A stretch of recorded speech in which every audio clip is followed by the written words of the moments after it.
ಅಧಿಕಾರಕ್ಕೆ ಬೇಕಾಗುವುದು ಹೆಣ್ಣು ಮಕ್ಕಳಿಗೆ, ಎಲ್ಲರಿಗೆ ಅಧಿಕಾರ ಕೊಟ್ಟಿದ್ದಾರೆ. ಗಂಡು ಮಕ್ಕಳಿಗೆ, ಹೆಣ್ಣು ಮಕ್ಕಳಿಗೆ ಅಧಿಕಾರ ಏಕೂ ಇಲ್ಲ.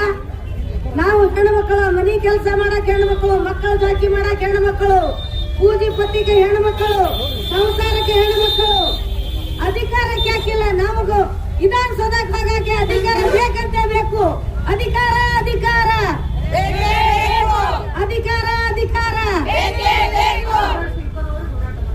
ಅಧಿಕಾರ ಸಿಗುವವರೆಗೆ ಹೋರಾಟ ಮಾಡ್ತೇವೆ ನಾವು. ನಮಗ ಹೆಣ್ಣು ಮಕ್ಕಳಿಗೆ ಅಧಿಕಾರ ಬೇಕೇ ಬೇಕು. ಅಧಿಕಾರ ಅಧಿಕಾರ ವಿರೋಧ ಮಾಡಿದವರಿಗೆ ಅಧಿಕಾರ, ವಿರೋಧ ಮಾಡಿದವರಿಗೆ ಧಿಕ್ಕಾರ.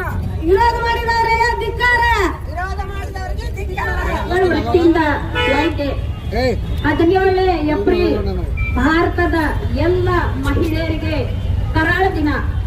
ನಾವೆಲ್ಲರೂ ಅವತ್ತು ಸಂಸತ್ತಿನಲ್ಲಿ ನಾರಿ ಶಕ್ತಿ ಅಧಿನಿಯಮ ಅಂದ್ರೆ ಲೋಕಸಭೆ ಮತ್ತು ವಿಧಾನಸಭೆಗಳಲ್ಲಿ 33% ಪರಿಶಿಷ್ಟ ಜಾತಿ ಮತ್ತು ಪರಿಶಿಷ್ಟ ಸಂಘಟನೆಗಳನ್ನು ಒಳಗೊಂಡು ಕೊಡ್ತಾರೆ ಅಂತ ಹೇಳಿ ಕಾಯ್ತಾ ಇದ್ವಿ.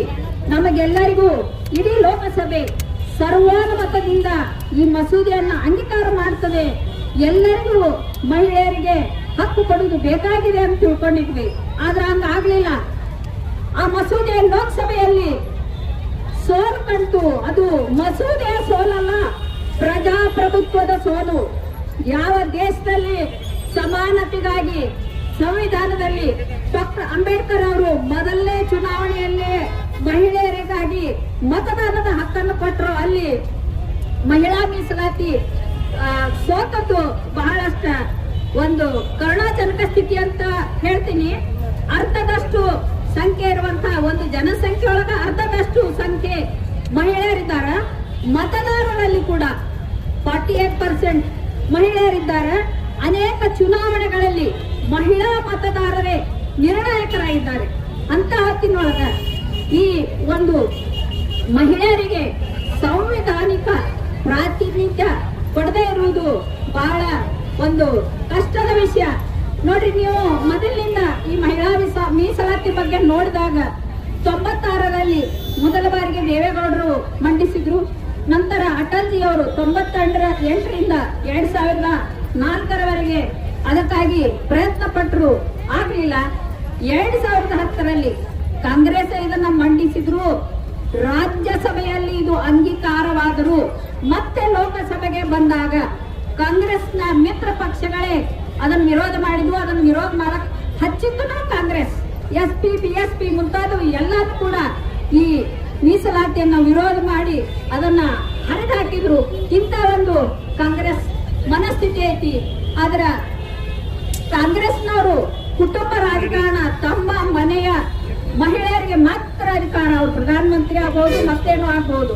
ಆದ್ರೆ ಸಾಮಾನ್ಯ ಮಹಿಳೆಯರು ಆಗುವಂಗಿಲ್ಲ. ಅವರು ಕೇವಲ ಮತದಾರ ಇರಬೇಕು, ತಮಗೆ ವೋಟ್ ಹಾಕಿ ಅವರು ಬೆಂಬಲಿಸ್ತಾ ಇರಬೇಕು. ಇದು ಕಾಂಗ್ರೆಸ್ ಮನಸ್ಥಿತಿ. ಅದೇ ಭಾರತೀಯ ಜನತಾ ಪಕ್ಷದಲ್ಲಿ ಎಲ್ಲರಿಗೂ ಅವಕಾಶ ಇದೆ. ಒಂದು ಸುಷ್ಮಾ ಸ್ವರಾಜ್ ಅಕ್ಕನವರಿಂದ ಹಿಡಿದು ಇವತ್ತಿನ ನಿರ್ಮಲಾ ಸೀತಾರಾಮನ್, ದೆಹಲಿ ಮುಖ್ಯಮಂತ್ರಿ ರೇಖಾ ಗುಪ್ತಾ ಅವರಿಗೆ ಎಲ್ಲರಿಗೂ ಕೂಡ ಪಕ್ಷ ಒಂದು ಅವಕಾಶವನ್ನ ನೀಡಿದೆ. ನಾವು ಮಹಿಳೆಯರಿಗಾಗಿ ಮೋದಿಜಿಯವರು ಮಾಡಿದಂತ ಎಲ್ಲ ಸಬಲೀಕರಣದ ಒಂದು ಕಾರ್ಯಕ್ರಮ ನೋಡಿದಾಗ 10 ವರ್ಷದಲ್ಲಿ ಮಹಿಳೆಯರ ಒಂದು ಪರಿಸ್ಥಿತಿ ಬದಲಾಗಿದೆ. ಸಾಮಾಜಿಕವಾಗಿ ಮಹಿಳೆಯನ್ನು ನೋಡುವಂತಹ ಒಂದು ದೃಷ್ಟಿ ಬದಲಾಗಿದೆ. ಅವರಿಗೆ ಪ್ರತಿಯೊಂದು ರಂಗದಲ್ಲಿ ಅವಕಾಶವಿದೆ.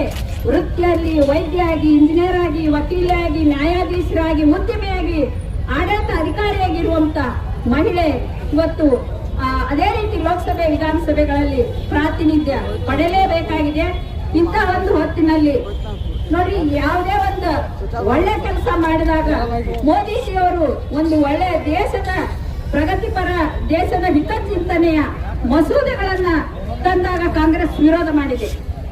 ಅದು CA ಇರಬಹುದು, ಅಥವಾ ಕಾಶ್ಮೀರದ 371 ಆರ್ಟಿಕಲ್ ರದ್ದತಿ ಇರಬಹುದು, ಹಾಗೂ ತ್ರಿವಳಿ ತಲಾಖ್ ರದ್ದತಿ ಇರಬಹುದು, ದೇಶದ ರಕ್ಷಣಾದ ವಿಚಾರದಲ್ಲಿ ಸರ್ಜಿಕಲ್ ಸ್ಟ್ರೈಕ್ ಇರಬಹುದು, ಆಪರೇಷನ್ ಸಿಂಧೂರ ಇರಬಹುದು, ಪ್ರತಿ ಒಂದನ್ನು ಕಾಂಗ್ರೆಸ್ ವಿರೋಧ ಮಾಡಿದೆ. ಕಾಂಗ್ರೆಸ್ಸಿಗೆ ದೇಶದ ಹಿತ ಬೇಕಾಗಿಲ್ಲ, ಮಹಿಳೆಯರ ಹಿತ ಬೇಕಾಗಿಲ್ಲ. ಆದರೆ ಇವತ್ತಿನ ಮಹಿಳೆಯರಿಗೆಲ್ಲ ತಿಳಿತದ ಕಾಂಗ್ರೆಸ್ ಏನ್ ಅನ್ಕೊಂಡಂದ್ರ ಗ್ಯಾರಂಟಿ ಕೊಟ್ಟು ಗೃಹಲಕ್ಷ್ಮಿ ಕೊಟ್ಟು ಮಹಿಳೆಯ ಮತದಾರರ ಹೋಟ್ ಹಾಕಿಸ್ಕೊಳ್ಳೋದು ಸರ್ಕಾರ ನಡೆಸೋದು. ಆದ್ರೆ ಅವರಿಗೆ ಆ ಸರ್ಕಾರದಲ್ಲಿ ಭಾಗ ಕೊಡಂಗಿಲ್ಲ, ಅವ್ರ ಜೊತೆ ಕುಂತು ಮಸೂದೆಯನ್ನು ಮಾಡುವಂತಿಲ್ಲ. ಇಂಥ ಮನಸ್ಥಿತಿ ಇದ್ದದನ್ನ ಇಡೀ ದೇಶದ ಮಹಿಳೆಯರು ಇವತ್ತು ಗಮನಿಸ್ತಾ ಇದ್ದಾರೆ. ಇದೇ ಕಾಂಗ್ರೆಸ್ ಮೊದಲು ಅಂಬೇಡ್ಕರ್ ಅವರು ಹಿಂದೂ ಕೋಡ್ ಬಿಲ್ ಅನ್ನು ಮಸೂದೆಯನ್ನ ಮಂಡಿಸಬೇಕಂತ ಕೂಡ ಮಂಡಿಸಲು ಬಿಡಲಿಲ್ಲ.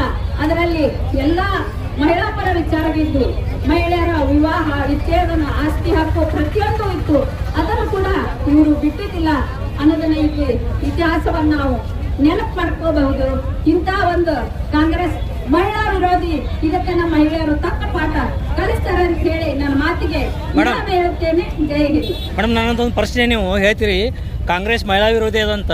ಅವ್ರು ಏನ್ ಹೇಳ್ತಾರೆ ಗೊತ್ತೇ, ನಾವು ಡಿಲಿಮಿಟೇಷನ್ ವಿರೋಧಿಗಳು, ನಾವು ಕಾಂಗ್ರೆಸ್ ಮಹಿಳಾ ವಿರೋಧಿ ಅಲ್ಲ ಅಂತ ಅವ್ರು ಇದಕ್ಕೆ ಹೇಳ್ತೀರಿ. 25 ಕೋಟಿ 145 ಆದಾಗ ಡಿಲಿಮಿಟೇಷನ್ ಬರತೈತಿ.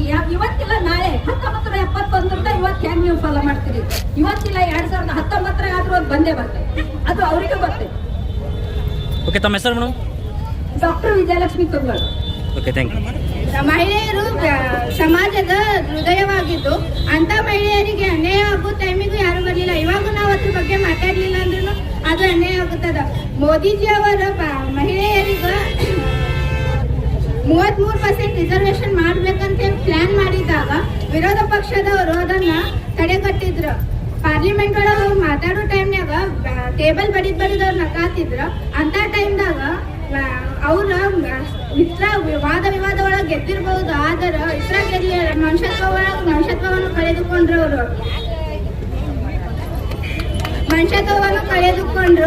ಮತ್ತ ಎಲ್ಲ ಸಮಾನ, ಗಂಡು ಹೆಣ್ಣು ಸಮಾನತೆ ಅಂತ ಹೇಳ್ತಾರ. ಈ ಟೈಮ್ದಾಗ ಅವ್ರು ಸಮಾನತೆ ತೋರಿಸ್ಲಿಲ್ಲ. ಇದು ಅನ್ಯಾಯ ಆಗೋದು. ನಮಗ್ ನ್ಯಾಯ ಬೇಕೇ ಬೇಕು. ಇದಕ್ಕೆ ವಿರೋಧ ಮಾಡ್ತೀವಿ ನಾವು. 33% ರಿಸರ್ವೇಶನ್ ಬೇಕೇ ಬೇಕು. ಅದು ಸಿಗೋವರೆಗೂ ನಾವು ನಮ್ಮ ಹೋರಾಟವನ್ನು ನಿಲ್ಲಿಸೋದಿಲ್ಲ. ನಿನ್ನ ಹೆಸರು? ಸಮಾಜ ಸೇವಕಿ. ಎಲ್ಲದರಲ್ಲಿನೂ ನಾವು ಸಪೋರ್ಟ್ ಮಾಡೀವಿ. ಹಂಗೆ ನಮ್ಮ ಜಾಬ್ನಲ್ಲಿನೂ ನಾವು ಹೆಣ್ಮಕ್ಳಿಗೆ ರಿಸರ್ವ್ ಬೇಕೇ ಬೇಕು. ಗಂಡ್ಮಕ್ಳಿಗೆ ಅಷ್ಟೇ ಅಲ್ಲ, ನಾವು ಹೆಣ್ಮಕ್ಳು ಎಲ್ಲದರಲ್ಲಿ ಮುಂದಿದ್ದೀವಿ. ಕಾಲೇಜ್ನಾಗಲ್ಲಿ ಎಲ್ಲ ಸಮಾಜ ಸೇವಕರಲ್ಲಿ ಎಲ್ಲದರಲ್ಲೂ ನಾವು ಹೆಣ್ಮಕ್ಳು ಮುಂದಿದ್ದೀವಿ. ಯಾವುದೇ ಹಿಂದೆ ತಗೊಂಡಿಲ್ಲ. ಹಾಗಾಗಿ 33% ನಮ್ಮ ರಿಸರ್ವ್ ಜಾಬಿಗೆ ಬೇಕೇ ಬೇಕು. ಅದನ್ನ ನಿಲ್ಲೂ ತನಕ ಹೋರಾಟ ಮಾಡೇ ಮಾಡ್ತೀವಿ. ಗೆಲ್ಲುವವರೆಗೂ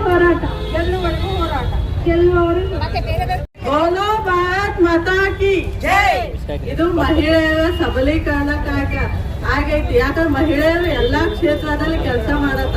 ಇದು ಸಿಗೋದ್ರಿಂದ ಮೇನ್ ಆಗಿ ನಮಗ್ ವಿಧಾನಸಭೆ ನಮ್ಮ ಸಮಸ್ಯೆಗಳನ್ನ ನಾವು ನೇರವಾಗಿ ನಿಂತು ಮಂಡಿಸಿ ಅದ್ರ ಬಗ್ಗೆ ನಿರ್ಧಾರ ತಗೊಳಕ್ ನಮಗ್ ಬಹಳ ಅನುಕೂಲ ಆಗ್ತೈತಿ. ಹೆಣ್ಮಕ್ಳ ಸಬಲೀಕರಣ ಬಹಳ ಮುಖ್ಯ ಅದ.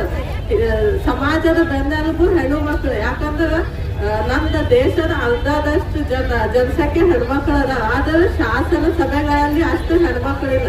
ಇದು ಈ ಮಸೂದೆ ಬರೋದ್ರಿಂದ ಹೆಣ್ಮಕ್ಳು ಜಾಸ್ತಿ ಆಗ್ತಾರೆ. ಮತ್ತು ನಮ್ಮ ಹಕ್ಕುಗಳ ಕುರಿತು ನಾವೇ ಮಂಡಿಸಿ ನಾವು ನಿರ್ಧಾರಗಳನ್ನು ತೆಗೆದುಕೊಳ್ಳಬಹುದು.